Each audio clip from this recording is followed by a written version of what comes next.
Matt, this is your home, so why don't you introduce yourself first? My name is Mat Gleason, and I am having a quadruple espresso at Barbara's at the Brewery, a fine food and beverage establishment in downtown Los Angeles. Well, Lincoln Heights. Is Lincoln Heights downtown?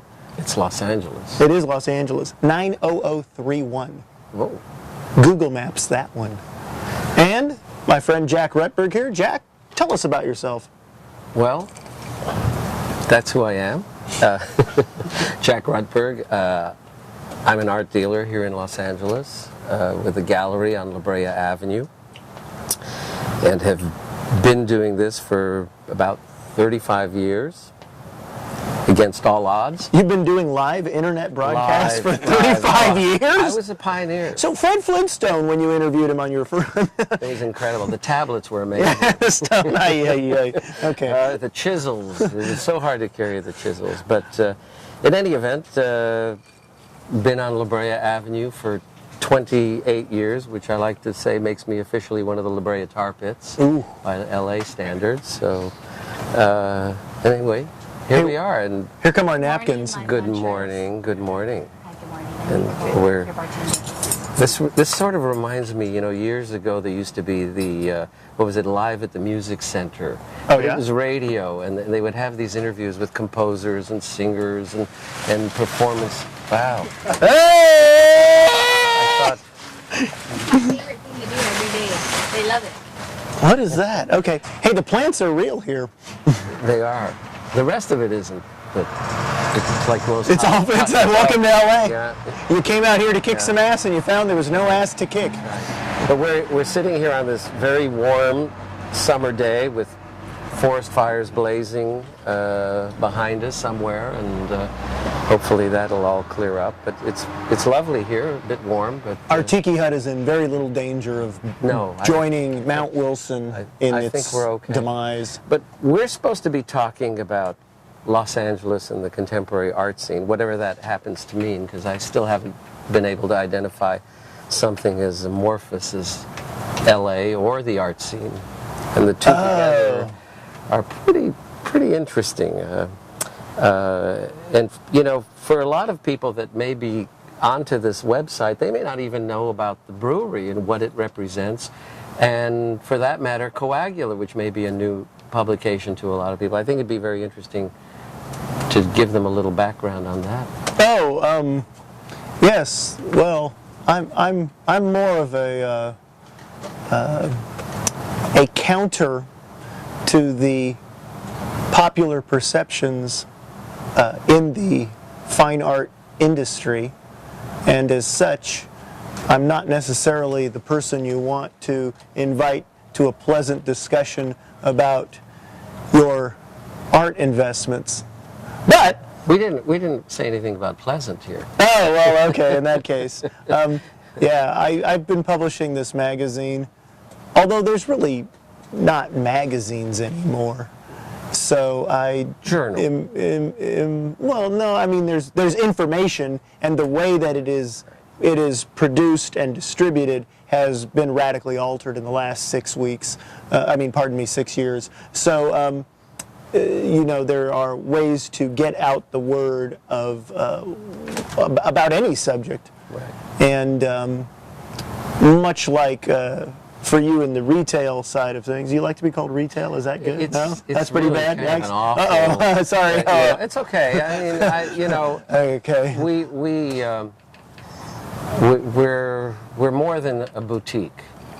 There are an awful lot of boutiques, art boutiques in Los Angeles. I don't consider our establishment that. We've done more to champion art and sustain it, and sustain artists' histories, and make a case for the things that I feel very strongly about. So it goes way beyond just a mere boutique dynamic, you know, and retail implies that. So I'd say the museums are more retail than I am. Well, you know, their bookstores have a bigger budget than probably most of the galleries combined in this town. So you know, it's all a matter of how one identifies it. Food is coming. Food is coming. Food has arrived. This will be a bit awkward, but we'll dip in here as we can. Thank you. Wow. Welcome. What Wow. happened to my TV table? I need my TV That's an tray. astounding and That's beautiful A pretty plate. amazing chicken But, pasta you got yeah, there, Yeah, Jack. well, that's typical. I ordered for me. off the menu. And Well, anyway, you know, I'm kind of curious. I want to go back to a little bit about Coagula, because one of the things that when they asked me who would I like to sit with, and I thought, well, who would be brave enough to be irreverent when it requires it, and honest about their feelings about the LA art scene. And Matt, one of the things is that you've certainly been both honest and irreverent. it doesn't take much, though. I mean, you just look around at what you see and talk about it. There's a myth, a legend that there is a protocol in the art world, and that if one adheres to this protocol, one will get ahead. And what in reality the adherence to that protocol produces is an assurance of anonymity. And so I've never adhered. Well, I can't say never. I have worn nice clothes and taken a shower when going to a party with museum trustees. That's some protocol that might help. So I can't say I've never adhered. That's a load. But there are many lessons that people will try to give you in the art world, and they will try to tell you how to behave, and a lot of it is a way to minimize your ability to be involved. They keep you a very they keep you an audience member rather than putting you on stage. I think do you maybe mean by that's they? Well, maybe there is no they. I think there is a groupthink attitude in the art world that tries to say, I want you in the art world because I want to make it in the art world and I want more people in the art world. And simultaneous with that, I don't want you to get any further than me. So I'm going to tell you the rules. So anytime somebody starts telling you, you know, here's how it really works, they're almost giving you a blueprint to how they didn't make it. Because every time you meet somebody who's a true superstar in the art world, most of the times they'll just shrug and say, oh, it was luck, unless they have some egomaniacal story that isn't true anyway. You know, I recently gave a talk where, in the process of giving that talk, I was sort of bringing up the fact that when people say the art world, I'm not sure what they're talking about. Mm-hmm. It's whose art world? Look, we're in the Brewery, for those that aren't familiar, is a complex of I'm not sure how many artists studios are here, it's but 300.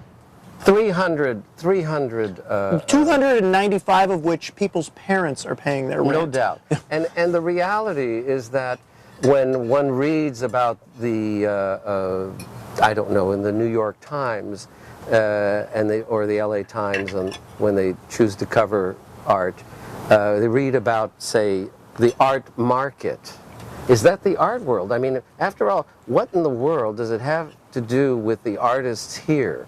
What a Edvard Munch painting sells for, or if a Jeff Koons just went for half of what they thought it was going to bring, it really doesn't impact anyone in these 300 artists here, does it? I don't think it has anything to do with what goes on La Brea Avenue. I mean, one has to identify which art world. You know, for those that aren't familiar with publications like, say, Art Business News, which deals with a kind of pedestrian, decorative world that maybe you might see Leroy Neiman prints advertising. You mean the dark secret that more interior decorators buy art than any other single category? Well, that's exactly right. Okay. That's, you know, but the point is that Art Business News versus Art Forum versus Art News and Art in America, these are parallel universes that often never intersect. So one really has to talk about what art world. I myself am more interested in a kind of a historic continuum. Mm-hmm. So when I'm dealing with a contemporary artist, I'm thinking about